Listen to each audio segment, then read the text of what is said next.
Welcome back to the Replatform podcast. Today it's just myself, James Gerd. My co-host Paul is off doing exciting things somewhere else. Got another fun episode for you today. So we are talking about checkout optimization, basically, and improving checkouts through better data validation and optimization.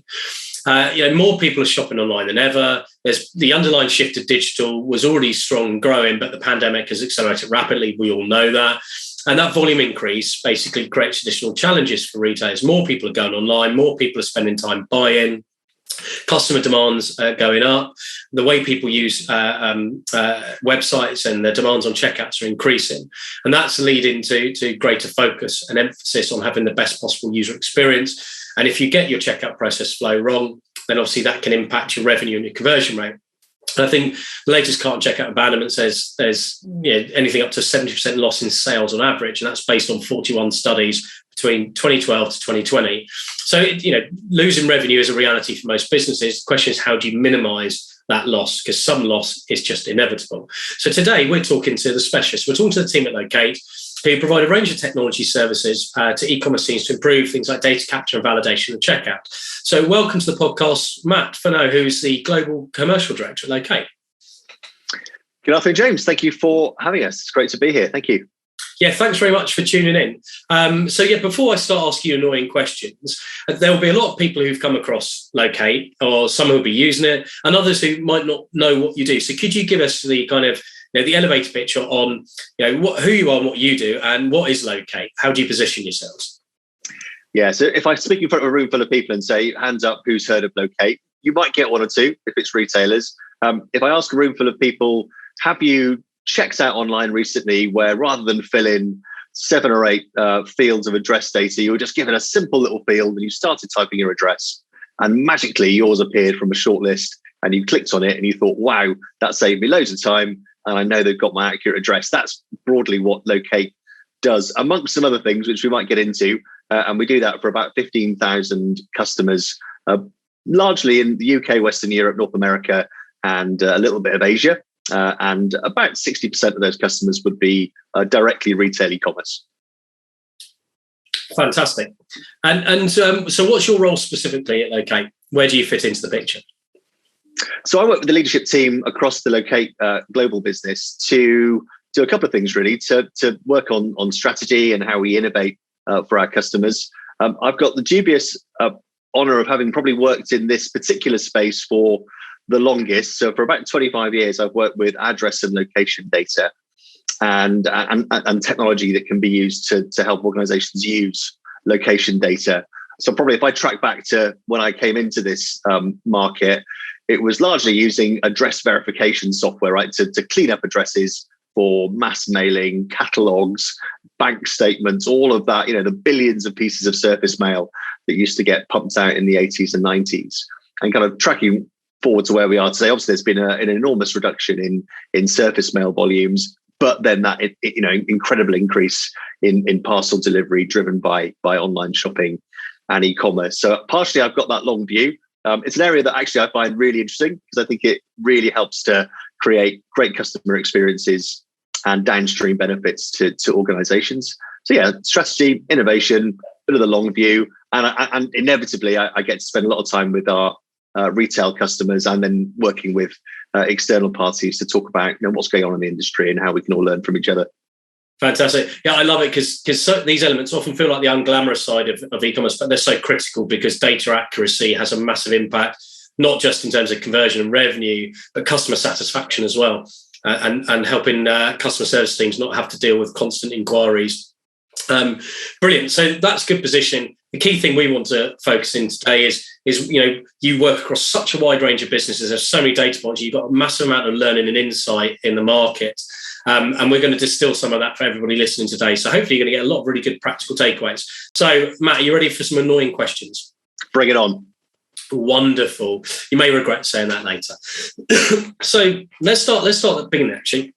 You've recently released a report on the future of digital checkout. I've had a good read through the top level highlights. It's very interesting. What I'd love you to do is pick out for the people listening today, what are some of the too late, didn't read it, highlights, that takeaway learning, things around why people give up on checkouts and what people can apply from this? Yeah, I mean, firstly, it's probably quite I was about to say a sort of pompous title, but to think that you could put into a single report the future of the digital checkout is quite a big undertaking. We've seen some similar reports come out from, I think Klarna had a similar report come out last week, IMRG the same. It's always quite interesting to see what the trends are that emerge across multiple reports, right? And I'm sure you do that, and many of your listeners will do that type of research as well. But what we saw from our piece of research this time around were a couple of things that stood out to me.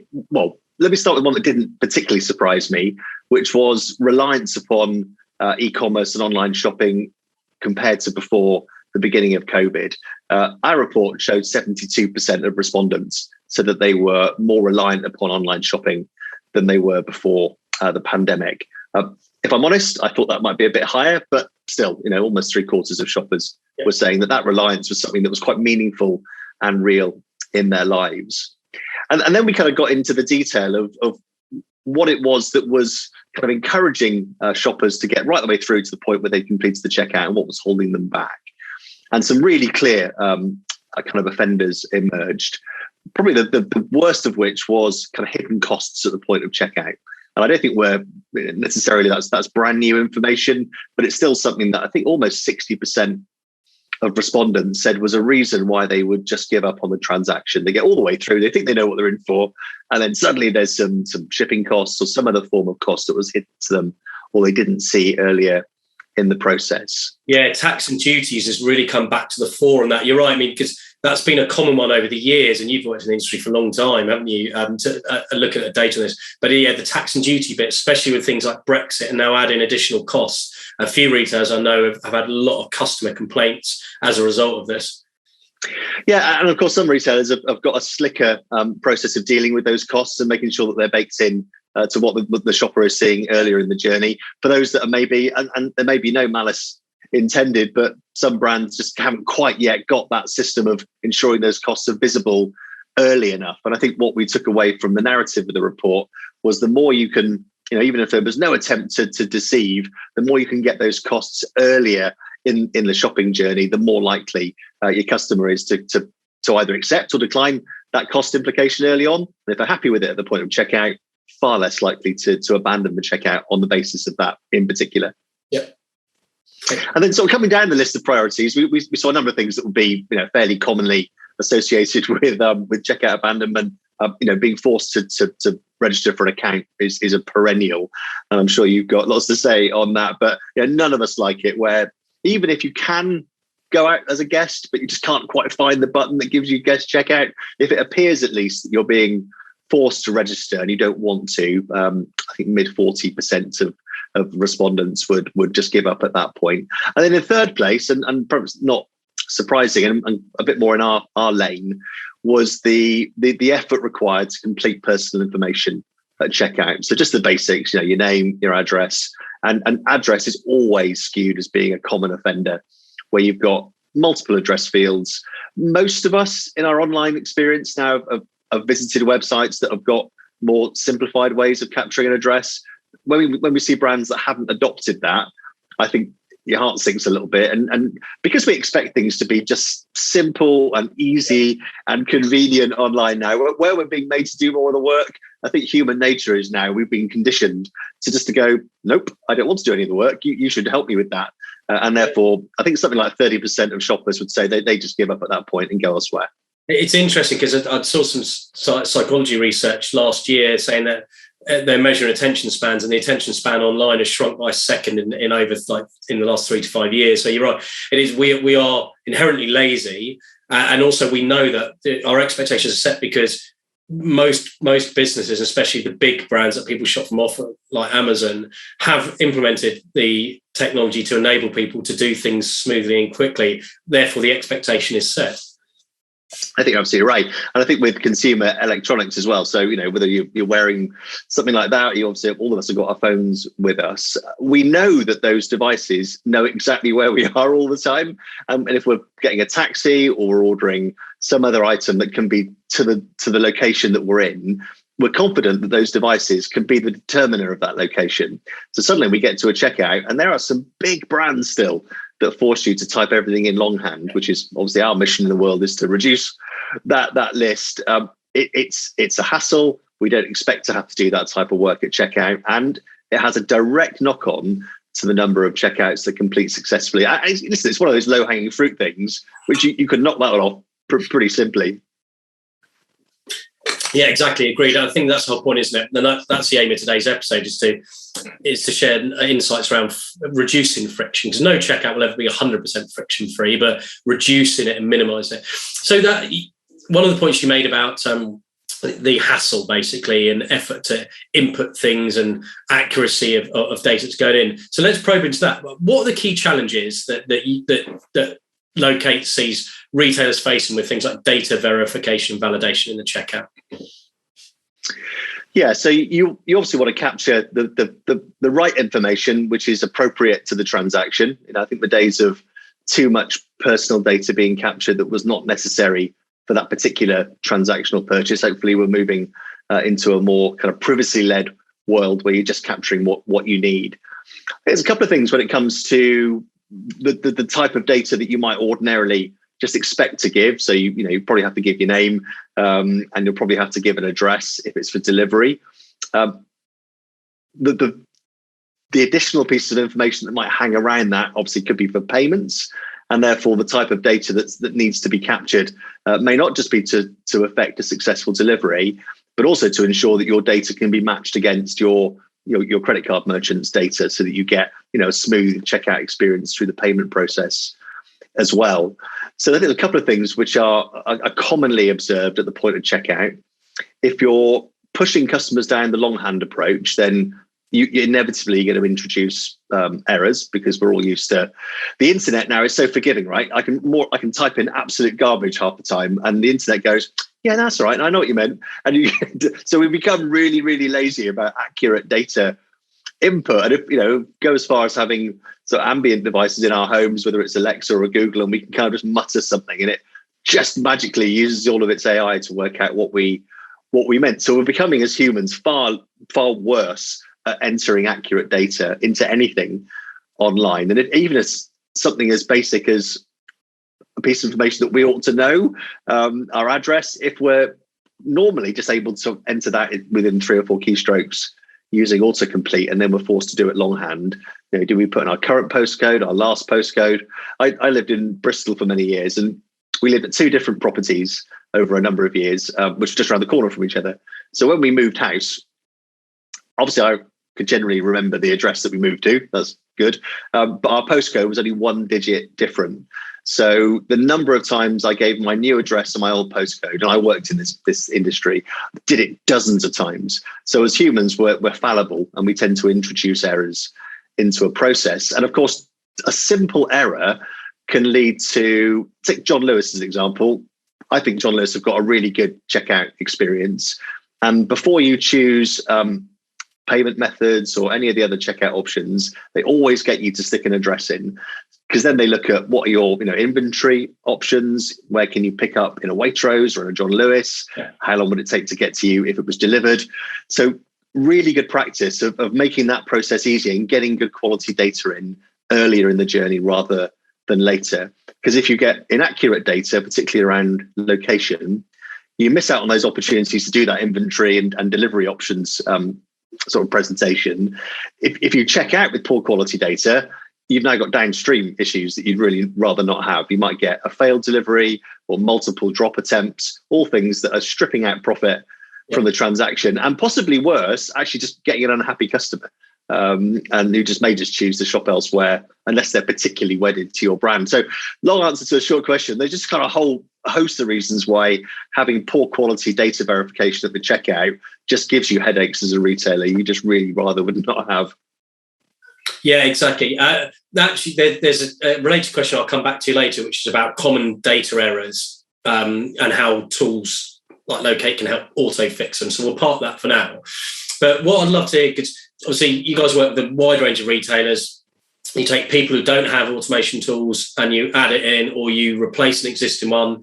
I'd love to know, from the data you've looked at, what impact do validation errors have on people's conversion and checkout performance? So conversion is always an interesting one. we get anecdotal feedback from our customers as to conversion uplift and in having autocomplete address capture, and that varies wildly from very low to very high, depending on the type of customer. On the basis that it's interesting research, Stripe published their own report on the checkout a couple of weeks ago. They looked at I think 400 leading e-commerce brands across 8 European countries. They concluded that about 1% uplift in conversion was what you got from having address capture technology at the checkout. And if you're a high volume retailer, you take that, wouldn't you? 1% all day long, just something relatively simple. And that, I think, gives you an indication as to the risks of making the checkout complex and the benefits of simplifying those kind of crucial elements that when you get to the end of the process, you might be reaching kind of the end of your, I'll use the word patience in terms of your time on that site. You've done the fun bit, now you're at the business end. And that's the bit that we see shoppers tell us over and over again just needs to be compressed to the point where it's convenient. And we might come back to this later on, but it kind of then nebulously goes out into this other world of kind of good and bad friction. And at the point of a journey where it seems appropriate to speed things up, and other points of the shopping journey where you perhaps want to just slow things down again. So there's some quite interesting kind of nuanced areas emerging. Yeah, exactly. When it comes back to that point you made about guest checkout, and I'm with you on that, and I've seen it on enough sites where forced registration has had a significant double-digit decrement on checkout completion, and simply by opening up a guest checkout option, and then the only difference is a password field. That is it. But it's the emotional connection people have of registering versus guest checkouting, and brands like M&S do it really nicely, where the order confirmation page is just a password field of why don't you set up your account now and get all these benefits? Just add a password. It's so effortless to do that rather than register now to place your order. Yeah, and actually, Apple as an example, others may do it, but I'm on an Apple ecosystem. The ability to click choose a strong password.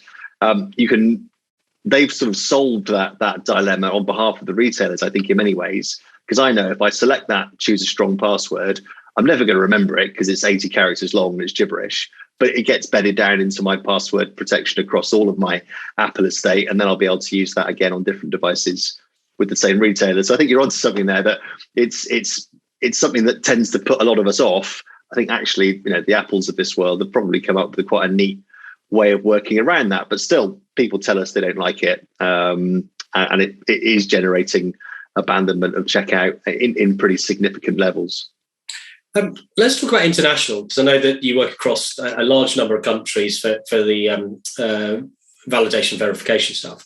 One of the classic comments I've heard over the years, people say, but postcode lookup tools don't work in all countries, they don't handle all address. We've got, we work to deliver to 30 different countries.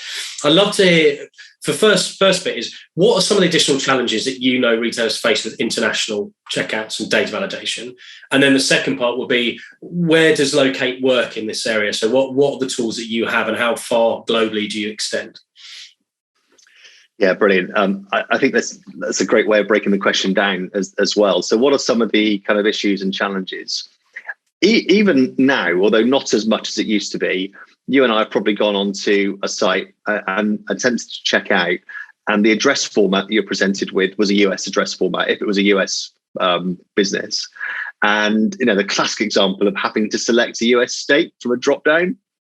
And I did see one of those recently, but it's far less common. But that's kind of the journey we've come on, is an organization, and from its kind of home territory, just kind of assuming, and the British are probably worse at this than anybody, assuming that the rest of the world kind of looks a little bit like how we see things. I think English-speaking countries are the worst to it. But you're right, actually. I was on a site the other day and I wanted to deliver to the UK, and I knew they did because they advertised there, but it was all US zips. And I was like, I don't get it. There was one hidden at the bottom, which was non-US was the entry, and you had to select that to enable you to then select. I was like, oh, bloody hell, why have you made this? It's like, find the clue.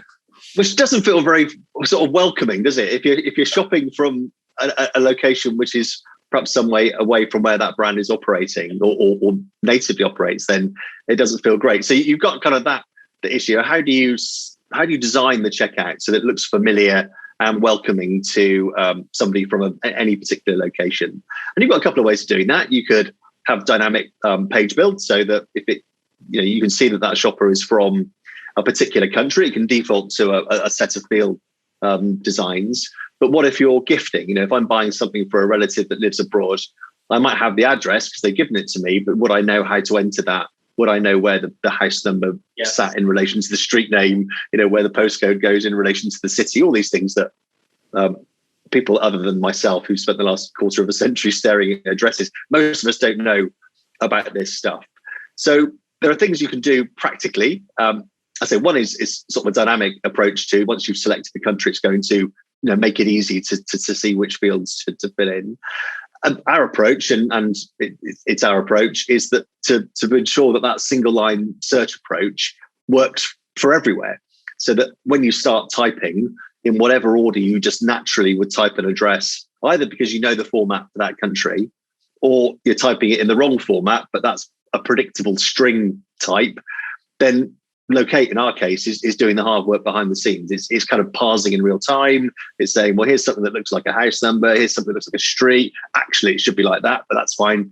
We can sort of that for you, and just making it really, really simple for somebody who wouldn't naturally have that level of local knowledge. Because you're right, and your question alluded to the fact I think there's 130 different postal formats worldwide. There are dozens of languages that are used.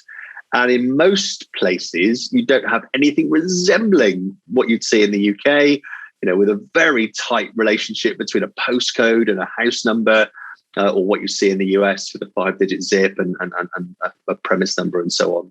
But that isn't to say that people don't live places, right? It's a common misconception that poor quality addressing data is because people don't have an address. Of course they do.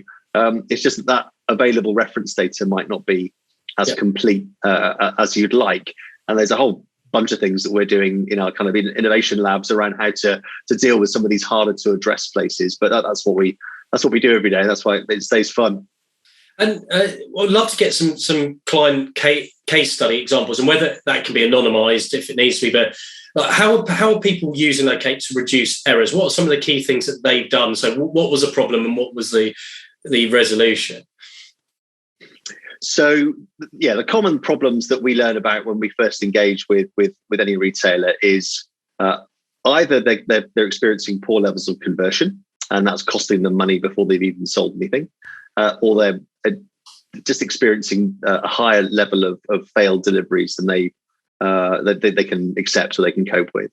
So that would probably be either both of those, or one of those two factors would be the case with almost every interaction that we have with a retailer. And depending on where they're shipping to, depends how big that problem is, right? So, if you're shipping into a market where, so the US, for instance, if you're using USPS and you send a parcel out through USPS and they can't deliver because the address is wrong, the cost back to the retailer is somewhere between, because someone showed me this last week, between $18 and $90. Between 18, you'd rather it be 18, but there are circumstances where it can go up to 90. So you've got to be delivering or having sold something relatively high value to absorb that cost. And that's just if the address is incorrect. Yeah. So those issues around the cost of failed delivery it is a typical thing that we experience with our customers. But equally, late deliveries impact customer experience and customer loyalty. And actually, often the bigger the brand, they may well have a line item in their accounts that says we can kind of stomach this much sort of failed delivery cost. But if the customer has a poor experience and then their sentiment towards your brand is such that the last time I shopped with you, it came late, it missed a celebration or a gifting opportunity, I'm just not going to shop with you again. Some of those soft costs are harder to quantify, but they're the ones that we see increasingly are motivating retailers to fix those problems.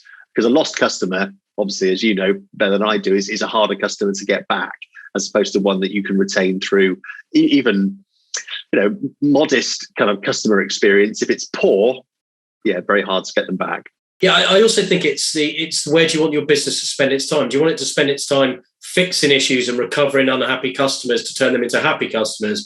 Or do you want them being proactive and doing enjoyable things like adding value to already good customers of yours?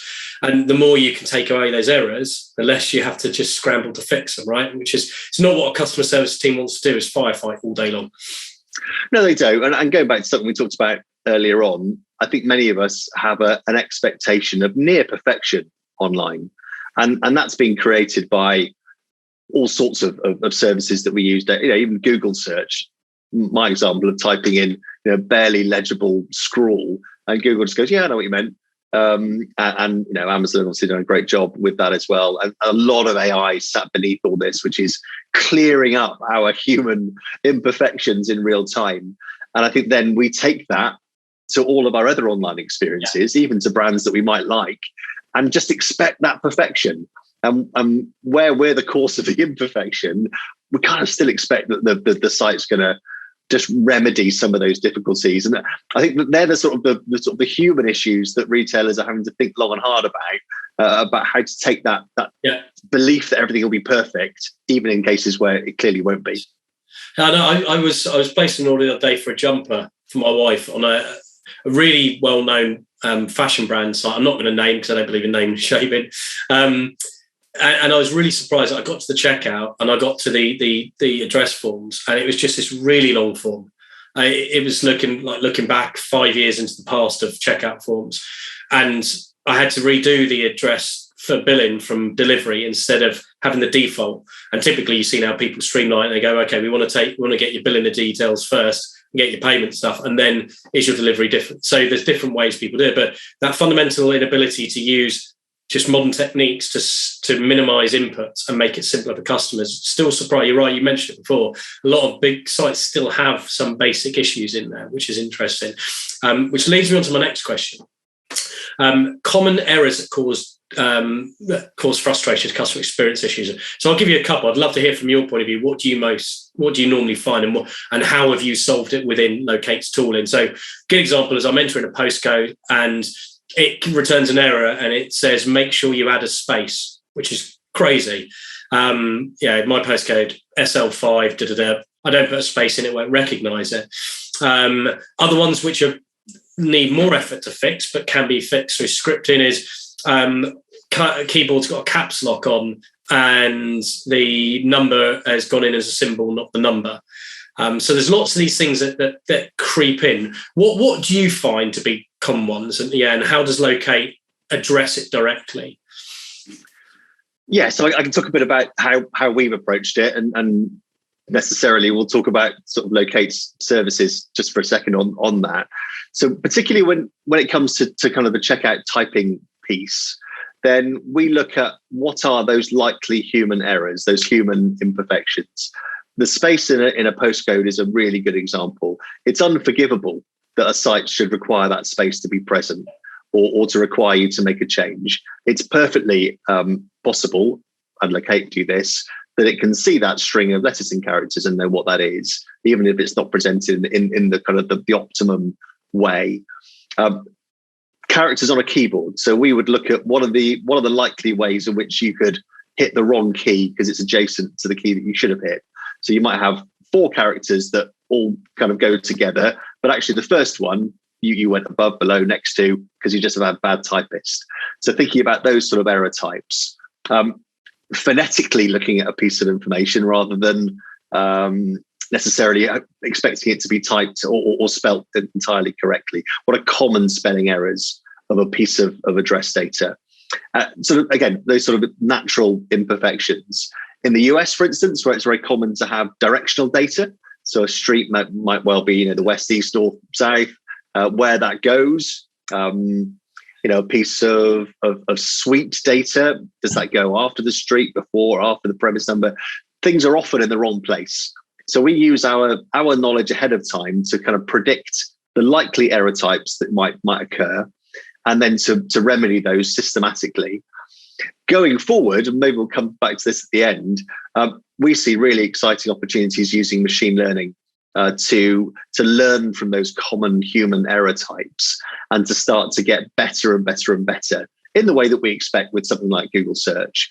to remedy those errors when it comes to data input, because there's enough that we can see to both look at point of origin, maybe location biasing of the device that's connecting to the retailer site. There's lots of ways in which you can mop up sort of consumer imperfection and still produce, an accurate output just by thinking about those natural type of errors that get introduced into a process. But I find it a fascinating subject. Yeah, I do, because it has such a tangible impact on checkout performance and customer satisfaction. It's absolutely essential.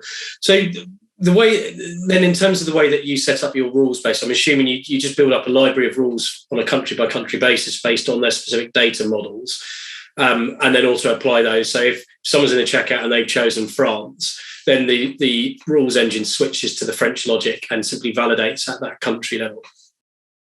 Yes, that logic is there country by country, and exactly as you described. Really, we've got 25 years of experience of predicting what those error input types are likely to be, and then constantly building that out. I think the transition to a machine learning approach is really exciting, because inevitably, when it comes to writing rules of things that might happen, however long you do it for and however many people do it, you're not going to get everything. You're always going to miss certain error types.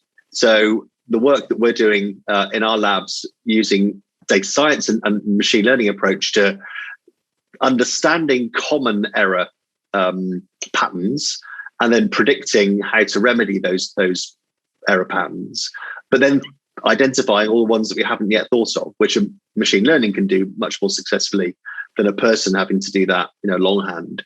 So over time, we expect to get to a point where many more of those kind of input errors are both predictable, and then we can remedy those in real time at the point of address capture. Another example I might offer is when people use a combination of input scripts. So you might type some element of an address using simplified Chinese or Hellenic or Arabic or whatever else it might be, but then other parts of the address might get entered in Latin characters. We see that a lot, or numerical. So it's having the logic to say, I can work out that this is presented to me in this script. Got it. This is coming out in a different language or script. Yes, but actually these items all belong together. So we can either keep it as it is, we can export them in a common language format, or we can revert to another one that's chosen. So as we get kind of more into the technical side of this, there's a lot you can do behind the scenes to allow a consumer to feel that the way in which they want to share data is perfectly acceptable to you as a retailer, even if actually you're having to do a fair amount of work to kind of remedy it all in real time. Yeah, I understand. I think that's the key thing is don't force the consumer to change their behavior, because you can normalize the data how you want it to be input into back-end systems. I think that's an interesting one to keep an eye on in the roadmap. Then there's one question I wanted to come back to around the data inputting around, so let's specifically around, say, address and postcode. Is some sites go down the route of the display as you type. As you talked earlier, you start typing, and I know Locate's not the only solution out there that's got this. You start typing, it matches, you select, and it auto-populates.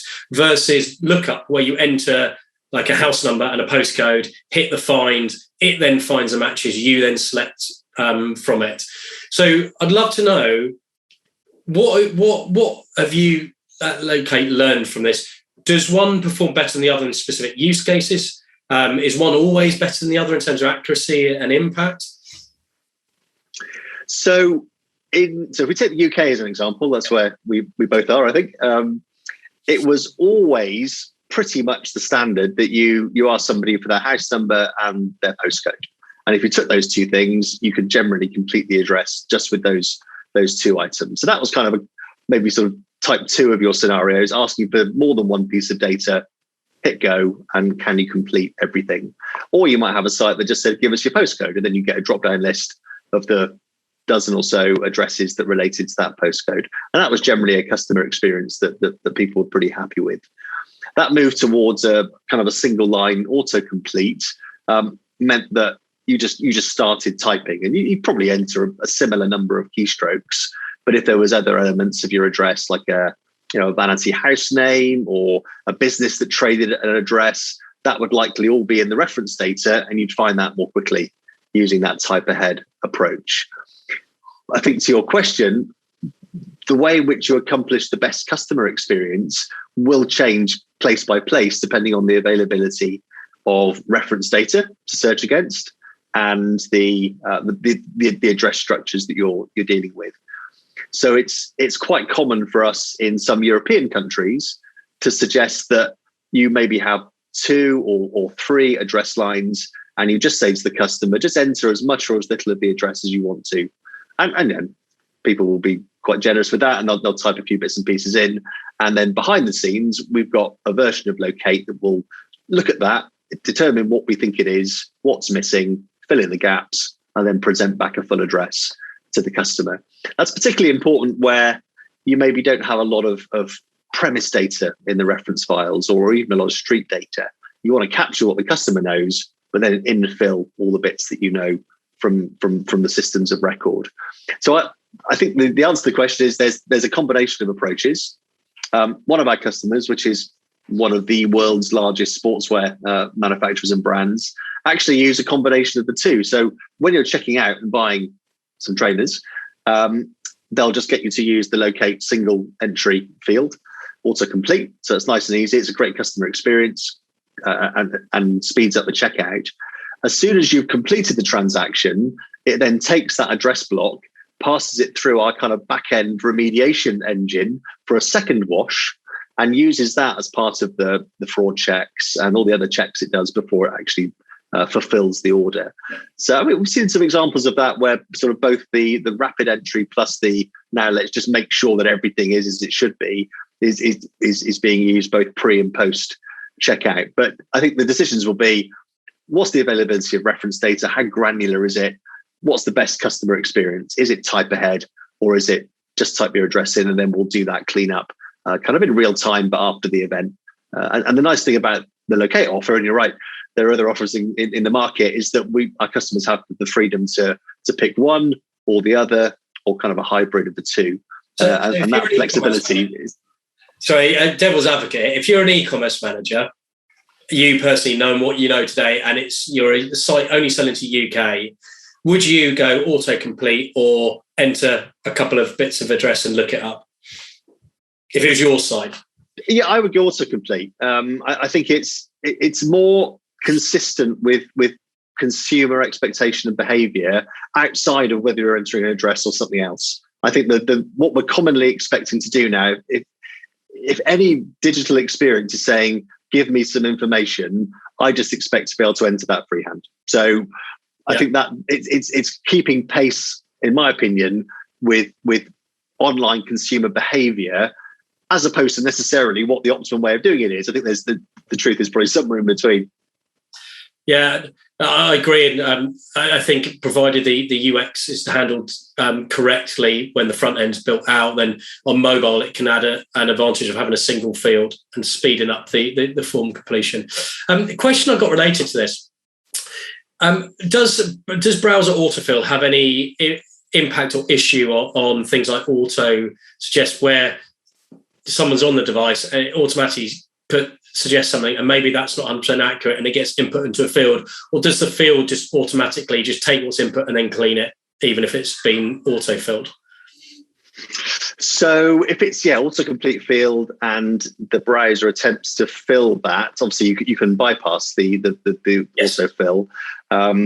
If you don't, then it's going to take the autofill input and then take that and pass it through the addressing service. So it will still it's just saying, okay, well, you've given me everything by the looks of things. Can I still match that against something which sits in the underlying reference data?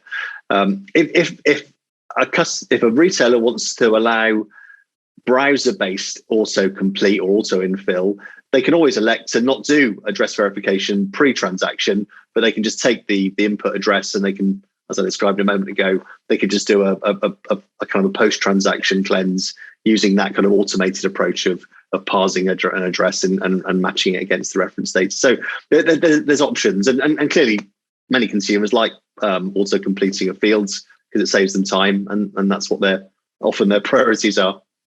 Yeah, exactly. That's brilliant. That's come to the end of all the key questions I wanted to ask today. I think that's been really, really interesting. Some good insights. Really enjoyed the conversation today, Matt. Thanks very much for coming on the podcast. Hey, listen, I could do this all day. Thanks so much for having me, and really appreciate it. Thanks, James. It's very dangerous saying you could do it all day. I've got another 8 hours. Fantastic. Really, really appreciate it. And thanks to everyone, as always, for listening in. We do appreciate you listening to the podcast. Keep an ear open for next episodes. Let us know of any topics you'd love to cover. And do subscribe if you haven't already. We'd love a rating on Apple or Spotify, YouTube. Helps our visibility, and it encourages us to keep on producing all this amazing free content for you. So parting comment now is just, Matt, if anybody wants to learn more about Locate or has got specific questions about, I've got this challenge, how can I use technology to help me? How do they reach out? Who do they reach out to?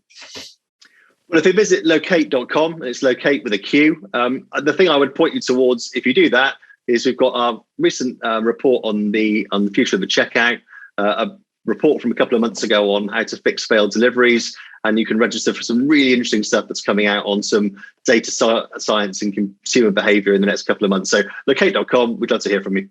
Wonderful. Thanks very much. Have a great day, everyone. Thank you.